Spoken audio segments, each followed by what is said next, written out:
Sejam todos bem-vindos ao projeto Qual é a Tese? Projeto desenvolvido pela Escola Superior do Ministério Público da União, sobre a orientação do professor Manuel Jorge Silva Neto, ao qual aqui eu já faço o agradecimento pela oportunidade de apresentar a vocês um pouco sobre a minha tese de doutorado, construída dentro da área de História, mas que busca tratar da inter-relação entre o direito e a história, e especificamente trata de um tema que tem muita relevância na nossa sociedade, que é a busca por justiça de transição.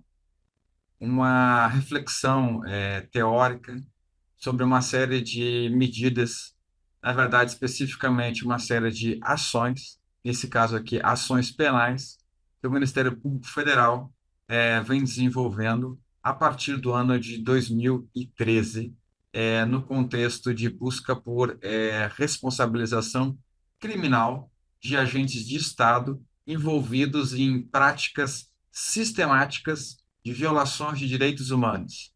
Essencialmente, a gente fala aqui de um conjunto de crimes que são compreendidos através de homicídios, ocultação de cadáver, tortura física e psicológica, e ainda também, claro, o quadro aqui importantíssimo de desaparecimento forçado. Na próxima tela, eu vou trazer para vocês aqui um mapa mental que trata da minha tese de doutorado, que foi intitulada Em Busca de Justiça de Transição, a Autolegitimação Histórica das Iniciativas de Persecução Penal do MPF. Compartilhar a tela com vocês aqui, e a gente vai ter acesso a isso. Pois bem, a minha tese de doutorado, como eu havia comentado, ela surge na inter-relação entre o direito e história. Eu aqui, como hipótese central, trato de buscar compreender e desenvolver o argumento em torno da autolegitimação histórica das iniciativas de persecução penal do MPF frente aos crimes praticados no contexto da ditadura militar brasileira, especificamente no contexto da nossa última ditadura, né? Iniciada em 1964 e terminada ali em 1985, da qual até hoje a gente ainda sofre reflexos, né, desse período autoritário, desse período ditatorial.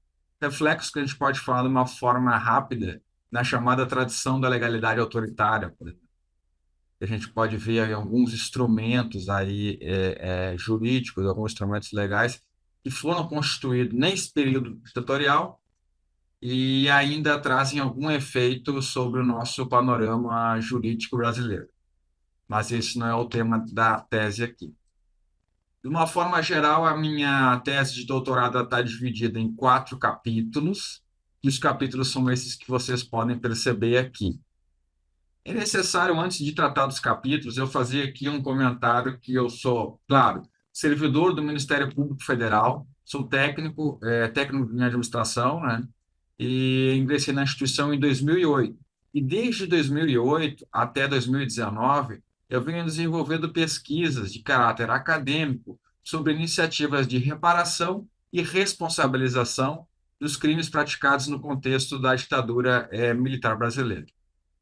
No mestrado, eu desenvolvi uma pesquisa que culminou na minha dissertação, que tratou de iniciativas cíveis de reparação dos crimes praticados nesse contexto. Essencialmente, essas iniciativas cíveis eram um conjunto de ações civis públicas promovidas pelo Ministério Público Federal, essencialmente pela PR de São Paulo, no intuito de promover o chamado direito à memória e à verdade. Uma perspectiva rápida, dizer, de tratar, construir a verdade histórica sobre aqueles acontecimentos, né?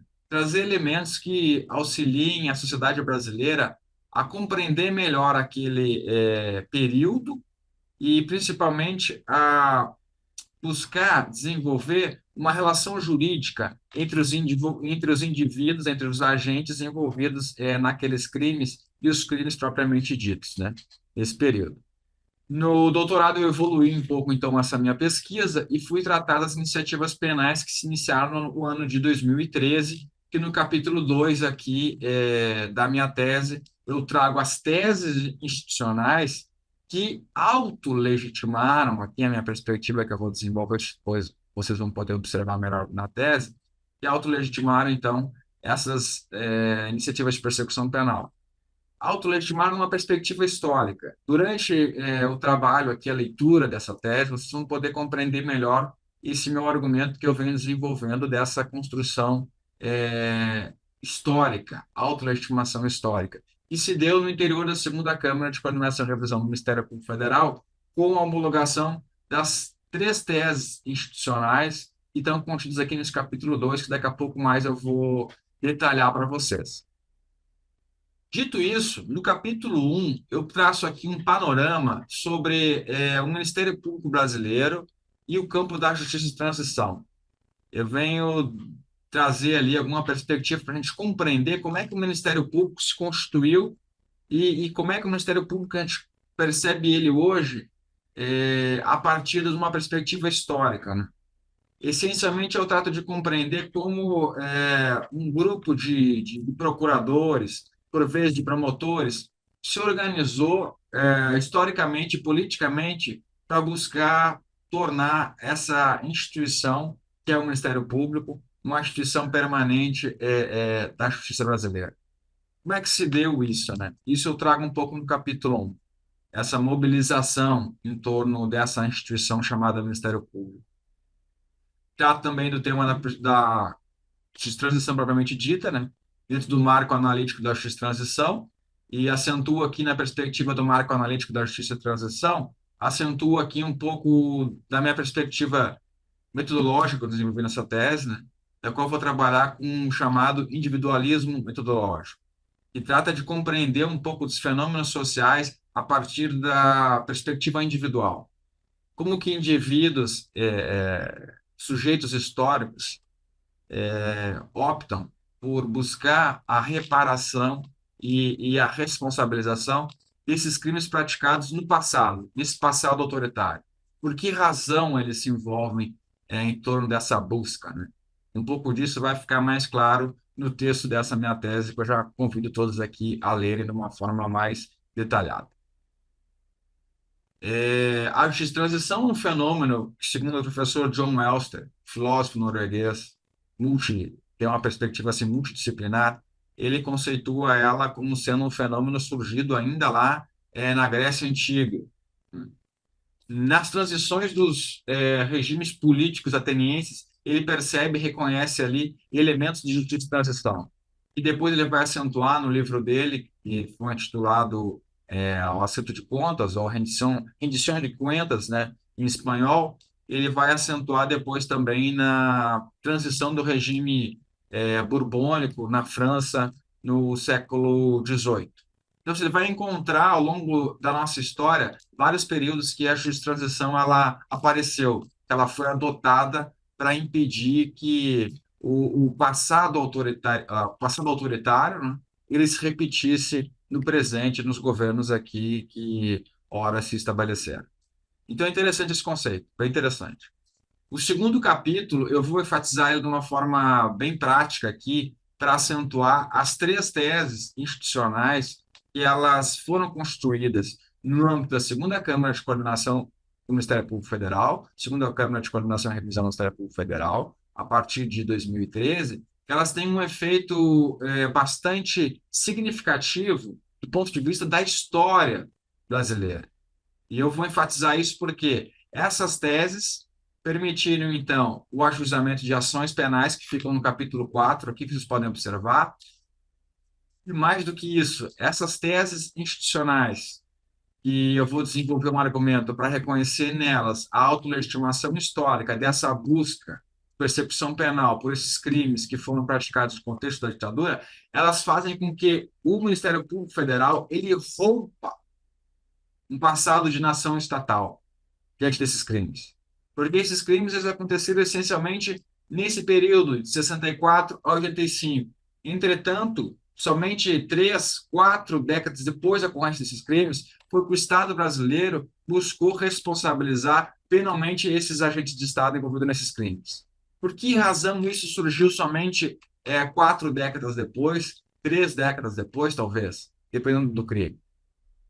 Essa é um questionamento que eu acho que ele acompanha essa tese e acompanha os estudos que tratam de reparação e responsabilização dos crimes praticados no contexto da ditadura. Mas essa inação estatal ela foi rompida na perspectiva penal com o ajustamento dessas ações penais. E aí que eu enfoco essa grande perspectiva que surgiu daí a partir do da definição, da apresentação dessas teses pela segunda Câmara de Condenação e Revisão do Ministério Público Federal e, consequentemente, pelo ajuizamento dessas ações penais. Esse mapa mental ele traz um pouco dos números que foram trabalhados nessa tese de doutorado, e a gente pode ter aqui noção dos números das ações penais, a quantidade delas, né? E principalmente aqui gostaria de destacar mais ou menos o número que está refletido aqui bem no centro do capítulo 3 ali. 47 agentes estatais envolvidos nesses crimes foram alvos dessas ações penais promovidas pelo Ministério Público Federal. Então, 47 agentes estatais envolvidos em ações que tratam de, como eu tinha dito aqui, homicídios, desaparecimento forçado, tortura física e psicológica e o crime de ocultação de cadáver, que é um crime que a gente deve de observar a atuação de médicos legistas. Acho que é muito importante a gente pensar nessa perspectiva de responsabilizar médicos legistas que acabaram se envolvendo de forma direta em crimes durante o período da ditadura militar brasileira. Isso é importante que a gente tenha noção. O capítulo 4 aqui, eu já chegando um pouco para o final da minha apresentação, o capítulo 4 ele também ganha destaque por tratar do recebimento das iniciativas de persecução penal do MPF frente aos crimes praticados nesse contexto da ditadura militar. Essencialmente, assim, de uma forma bastante rápida, as ações penais elas buscavam, com base nas 3 teses que estão no capítulo 2, buscavam invalidar a Lei de Anistia Brasileira. A Lei de Anistia Brasileira, constituída no ano de 1979, ela foi utilizada e tem sido utilizada historicamente como um instrumento para impedir que de alguma forma se conheça e se responsabilize esses agentes estatais envolvidos em crimes de violações sistemáticas de direitos humanos, como a Corte Interamericana de Direitos Humanos vai pontuar ao longo aí da sua história, digamos assim, e ao longo especificamente da jurisprudência que ela vem constituindo a partir do julgamento de violações de direitos humanos ocorridas nos períodos de ditaduras aqui na América Latina.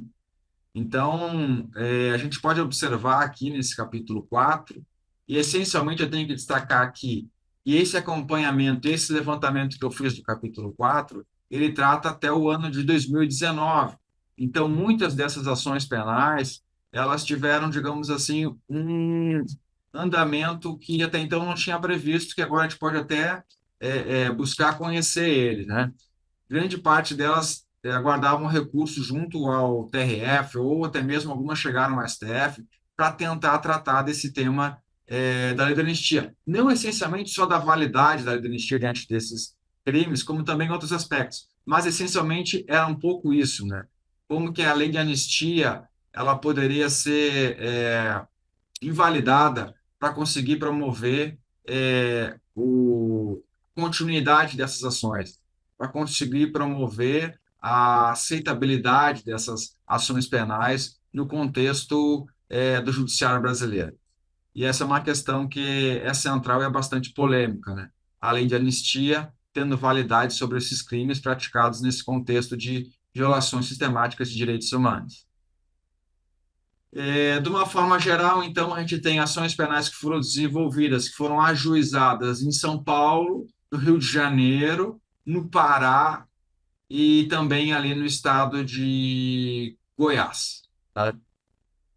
Essas ações elas envolvem diversas vítimas, é, diversos militantes que lutaram aqui contra a ditadura, que promoveram de alguma forma uma resistência a esse período ditatorial brasileiro.